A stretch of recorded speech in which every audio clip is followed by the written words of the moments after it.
ایک بندہ ہے احمد بن حنبل رحمت اللہ علیہ کلے، امام اہل السنہ احمد بن حنبل رحمت اللہ علیہ آتے مسئلہ پوچھے سی امام صاحب ساڑے علاقے دو گروہ بن گئے، ایک گروہ آدھے عمر بن عبدالعزیز افضل ہے، دوجا گروہ آدھے کہ حضرت امیر معاویہ افضل ہے، تو سا مسئلہ واضح کرو کہ کون افضل ہے۔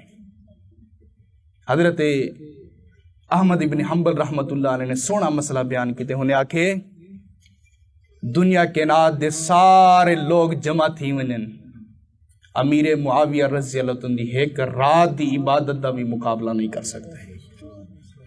کیوں؟ کیونکہ وہ اللہ دے نبی دا صحابی ہے، کہ صحابی دا کوئی بندہ مقابلہ نہیں کر سکتا۔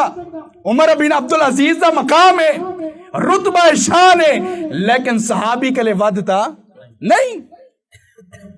انہیں مسئلہ واضح کیتے، انہیں آکے پوتر وینا تا ہونا اپنے شہر پہیں چار گالی سنی مان جیڑا بندہ اے آکھے عمر بن عبدالعزیز رحمت اللہ علیہ امیر معاویہ کلے افضل لا تو آکلوہ، انہیں دے کٹھے کھامی نا،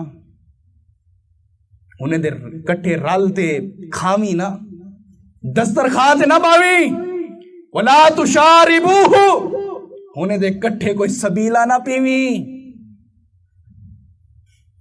سبیلہ نہ پیوی، ہمیں خیر دے گلاس بھر بھرتے دے وے وقت بھی نہ پیوی۔ تریجی گال کی تینے وَإِذَا مَرِضَ فَلَا تَعُودُوهُ، جس ٹائم بیمار تھی ونجے خبردار ہوں دی بیمار پرسی بھی نہ کریں، پوچھنا ونجے ادا کیویں حال ہے۔ چوتھی گال کی تینے وَإِن مَاتَ فَلَا تَشْهَدُ جَنَازَتَهُ، اگر مر ونجے تو انہیں جنازے جی نہ ونجے۔ کون ہے؟ جا عمر بن عبدالعزیز کو امیر معاویہ کلے افضل سمجھے، تیتھا تا دعوے تھی دے پن ہم سینہ ٹھوک